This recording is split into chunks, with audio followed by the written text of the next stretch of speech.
প্রথমবার পিএসএল এ খেলতে গিয়ে বাজিমাত রিশাদ হোসেনের। টানা 2 ম্যাচে 3 উইকেট করে শিকার করেছে তিনি। তার এমন পারফরমেন্সে 2 ম্যাচেই সহজ জয় পেয়েছে তার দল লাহোর কালান্দার্স। পিএসএল এ নিজের প্রথম ম্যাচটা বেঞ্চে বসে কাটাতে হয়েছিল রিশাদের। এরপর কোয়েটা গ্ল্যাডিয়েটর্সের বিপক্ষে নিজের অভিষেক ম্যাচে দুর্দান্ত বোলিং করেন। 3 উইকেট নিয়ে দলের জয়ে গুরুত্বপূর্ণ ভূমিকা রাখেন এই বাংলাদেশি স্পিনার। পরে করাচি কিংসের বিপক্ষে নিজের দ্বিতীয় ম্যাচেও ঝলক দেখান এই বাংলাদেশি।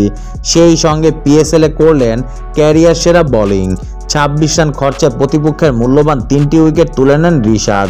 তার এমন পারফরমেন্সে খুশি বিসিবির ক্রিকেট অপারেশনসের চেয়ারম্যান নাজমুল আবেদিন ফাহিম। সিলেটে গণমাধ্যমের মুখোমুখি হয়ে রিশাদ প্রসঙ্গে ফাহিম বলেন, রিশাদের সাথে কালকে কথা হয়েছে, ও খুব ফোকাসড আছে। ভালো রেজাল্ট করাটা খুব জরুরি। শুরুতেই ভালো খেলেছে, এটা ওকে কনফিডেন্স দেবে। দলে ওর জায়গাটা আরেকটু শক্ত করবে, যেটা ওর জন্য খুব জরুরি ছিল। সে তরুণ একজন খেলোয়াড় এবং খুব বেশি অভিজ্ঞ না। বাইরে এভাবে খেলার অভিজ্ঞতা ওর নেই। আমি তো আশা করব যে এটাকে ও দারুণভাবে কাজে লাগাবে। যখন ফেরত আসবে আমরা ওকে অন্য এক রিশাদ হিসেবে পাবো এবং পরিণত এক রিশাদকে আমরা হয়তোবা পাবো।